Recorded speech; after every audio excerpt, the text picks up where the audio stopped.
Hi, I'm Jessica Siegel, Gelson's registered dietitian. Today I'm going to show you that making school lunches can be easy, delicious, and healthy. Packing my kids' lunches is a labor of love. I want them to have the highest quality and most well-balanced midday meal so they can have optimal fuel for learning and playing. I created a 2-week menu plan to help you spark ideas. You can use this as a guide for inspiration, find some favorites, and start including them in your lunch rotation. Please join me as I show you all my tips and tricks for packing a fabulous and nourishing lunch for your kids.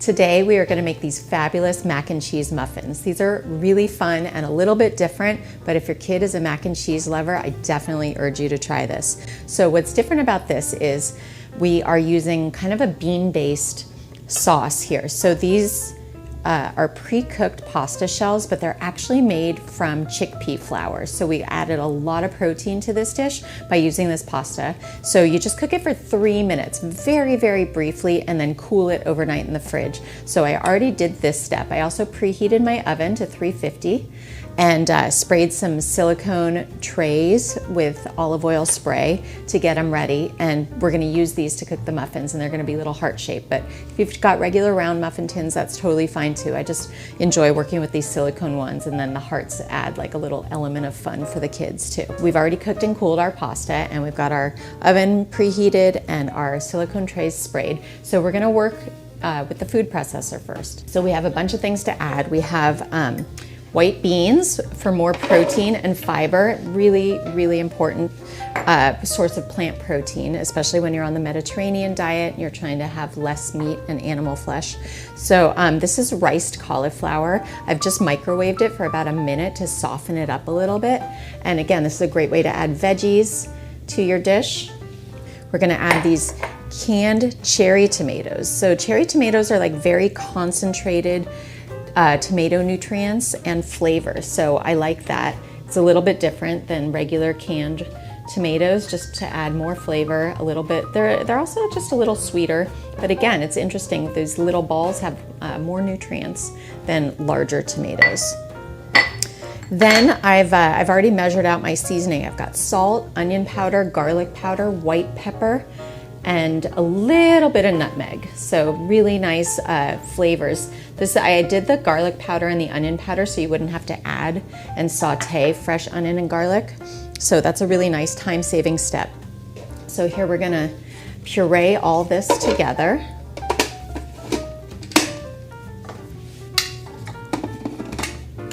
Just gonna start this running, and as it's running, I'm gonna add in the olive oil.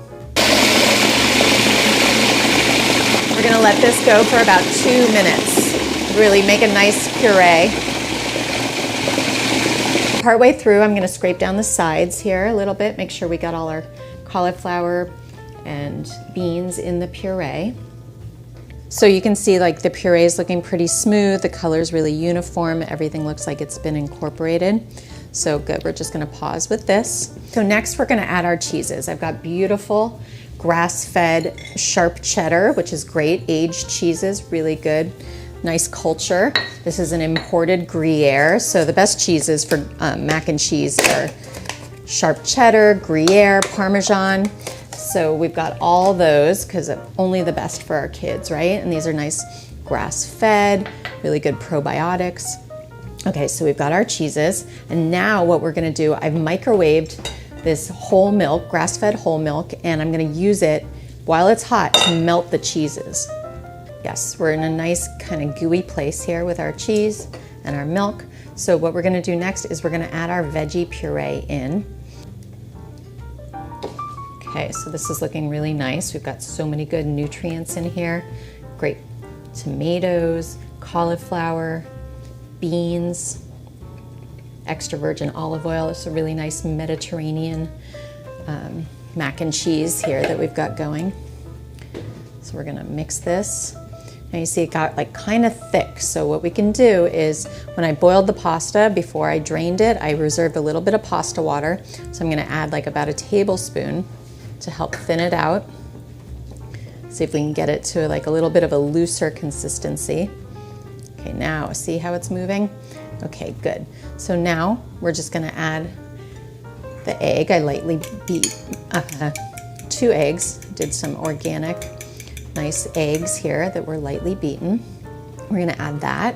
It's pretty much cooled now. You don't wanna cook your eggs outside of the oven here, so don't add it when this is too hot. So we're gonna incorporate this, and then just a little bit of maple syrup. I put in all those interesting spices, and this maple syrup helps to balance out a little bit of the acidity of the tomato and the bitterness. We're almost done. So once it's mixed well, you want to be really gentle with these pasta shells. Because remember, we cook them al dente, so they're still kind of brittle. So just make sure you're incorporating everything really well first, and then you can gently fold in the pasta shells. Okay, so here we go. Looks pretty good, if you can see that. Now here we go with our pasta shells. We can just put these in gently.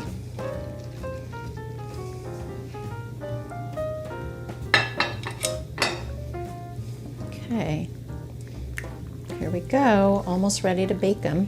So the fiber mixed with the protein and the healthy fats from this really work together to make that perfectly balanced kind of main dish that's gonna help fill your kid up and keep them full for several hours, so they're gonna have great energy for learning and doing recess, and if they play sports, doing sports after school. So really great balanced recipe here. And we're gonna gently use some kind of scooper to transfer it to these heart molds. So you don't want to fill it completely. You want to kind of go about 2/3 of the way, because if they're too thick, they're not going to defrost well. So remember, we're making like a big batch here that we're going to freeze after we cook and cool it.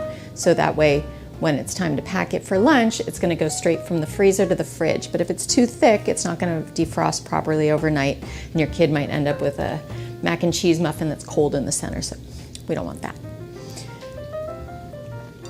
Now, one tip I have here, we're almost ready to put these in the oven, is you don't really want the pasta to be sticking out, because that's gonna get kind of dry when it cooks. So if you can cover it with some of the excess sauce, that's gonna be really helpful to having like just a nice moist muffin in the end without like the dry bits. Now the adults might like the dried part of the pasta. It's like kind of like the crispy part of the lasagna, but I don't know, in my experience, my kids don't like the crunchy pasta. For the final touch, before we put it in the oven, we're gonna put a little sprinkling of Parmesan on top of each one to help with browning.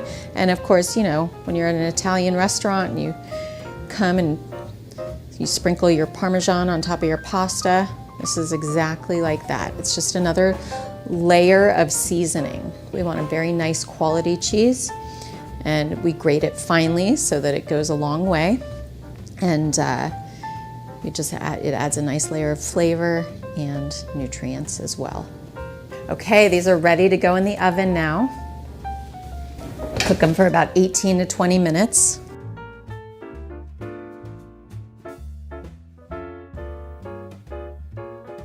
Our mac and cheese muffins are ready.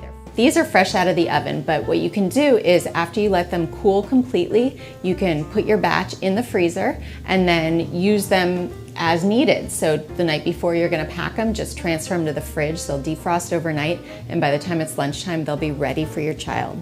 So I paired these with some blueberries and cucumber sticks. You can see that I've added nice blue and green colors to our reddish, orange, yellowish mac and cheese muffins. And so we've got different textures, different colors, and different flavors to really balance out this delicious meal for lunch. I hope this lunch idea inspired you to make something fresh, nutritious, and balanced for your kids.